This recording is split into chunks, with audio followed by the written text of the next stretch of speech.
Greetings everybody, this is Marcus Toole, and I am in my home orchard, and I am about to prune a young plum tree. This is a spring pruning project of a young tree. This tree is I grafted it not last year, but the year before last.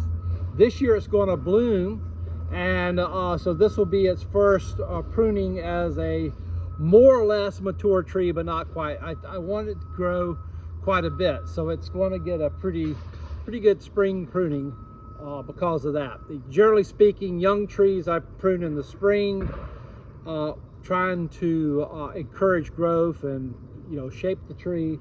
The more mature trees, where I'm really wanting to control size, I do the heavier spring pruning in the fall.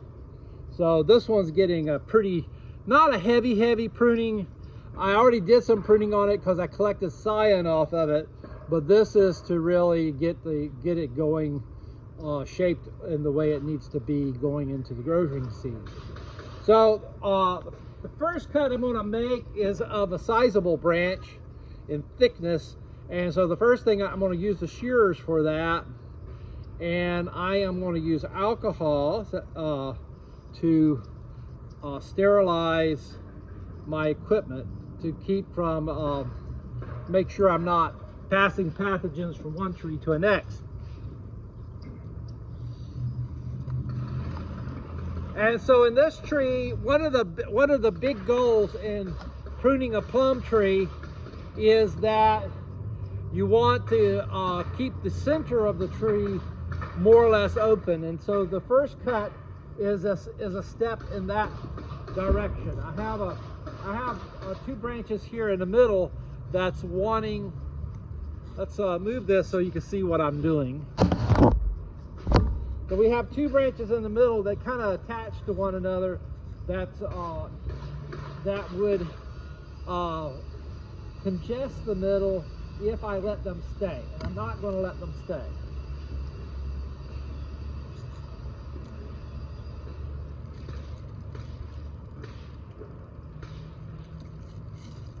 Now, even though I collect scion in winter, winter is not the time really to prune.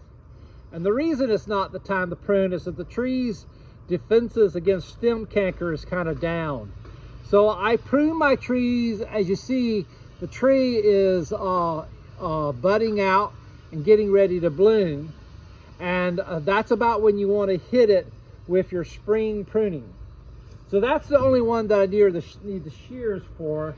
Everything else I think I can take care with the clippers. And so once again, I will sterilize them as well.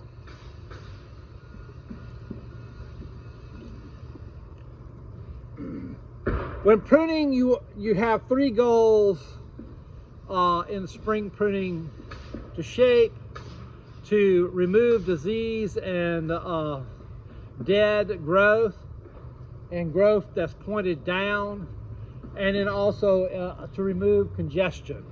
I'm not as worried about congestion with this tree, but one of the things I do want to do is continue cleaning out the center, and also making sure that trees branches are not overlapping with one another.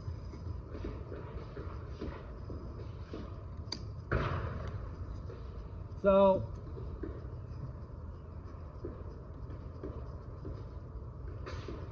I don't need that.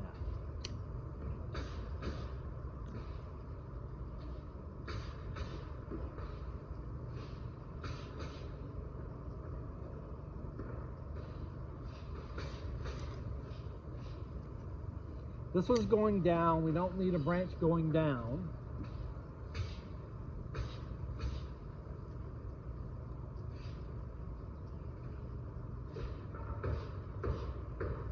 Don't really want two branches touching. This branch has a lot of bloom buds on it. This has some. This has more, but it overlaps with that one, and I don't really want it overlapping with that. I want to remove this one and I'm going to remove this one so that they aren't interfering anymore.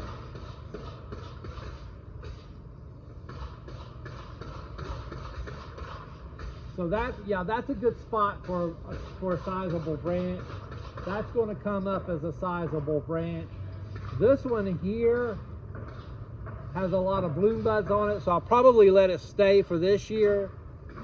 It's not creating a problem now, but it's one that will probably get removed next year. These are okay. I'm gonna, even though this is below that one, it's got bloom buds on it, on a tree that doesn't have a lot of bloom buds. I can come back after it blooms and remove some of the branches with bloom buds that I don't want to remove now. And the reason I'm not removing them right now is because with a young tree like this, you really want it, well, with any plum tree, you need to have a good display of flowers. I mean, one plum flower isn't very big. Bees don't especially like plum flowers anyway, so you need a good display to attract bees. And so I can always come back after it blooms and cut things further back.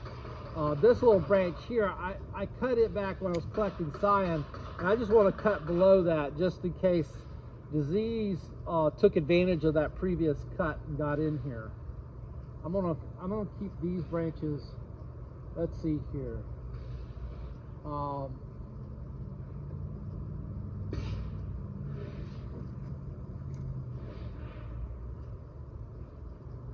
don't think I need that.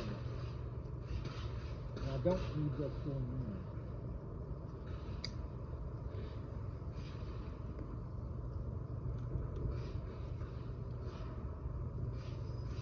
I don't need this one. And notice with the ones going in, I'm kind of leaving kind of nubs behind. And the reason why is that I want those to kind of develop into blooming spurs, so that in future years, the little branch will just have lots of little clusters of branches that will bloom and potentially produce a nice display of flowers as well as fruit.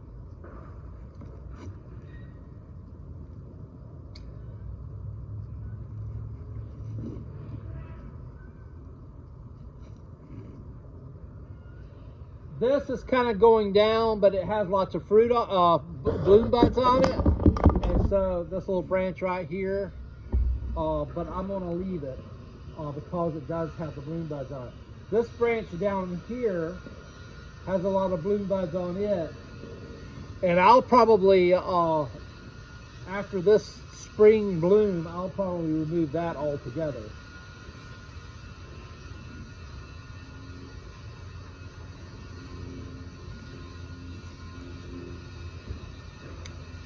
I really want to get that off. This right here, we have almost 2 parallel branches. And this tree leans in this direction anyway. And so I really don't want the lower one. I'm going to remove it. I'm going to remove this lower branch altogether.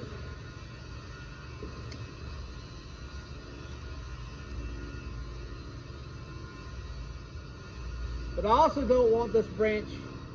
Let's see here. Wait a minute. Let's see if that's a true thing.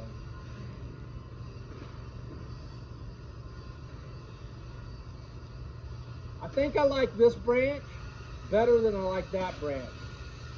So I'm going to leave just a nub. Same here.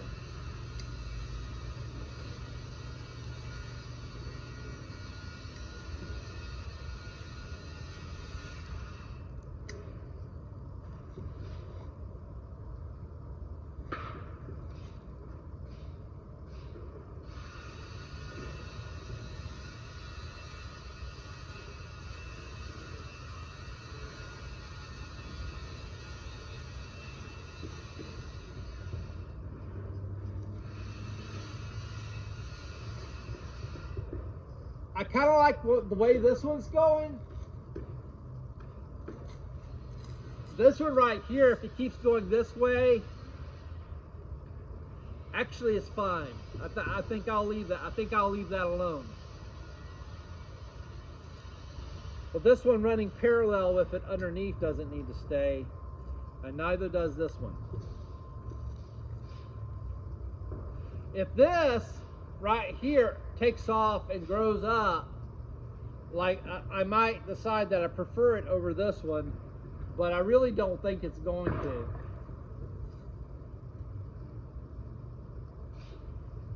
So these are probably in a good spot. Eventually, if that's the case, these underneath it will eventually come out.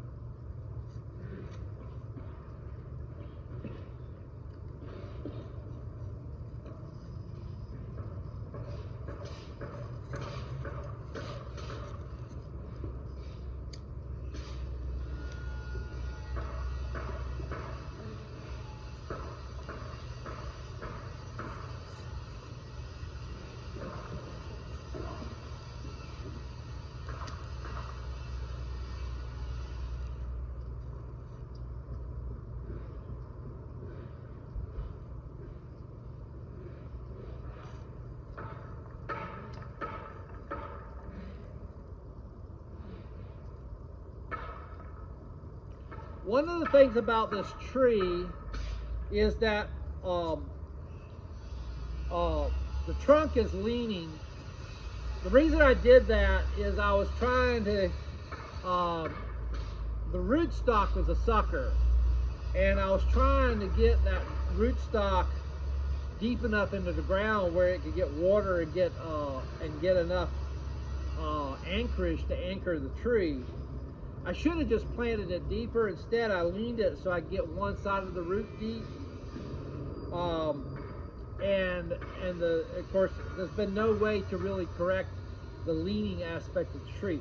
So I really want the weight of the tree to be towards the north, but that's not what the plum tree really wants to do. It gets its light from the south, so it really wants to go south. And which would put the weight in the direction it's leaning. So even with planting it, if you're going to lean the tree, lean it towards the north, because it's going to tend to want to grow towards the south as a general rule.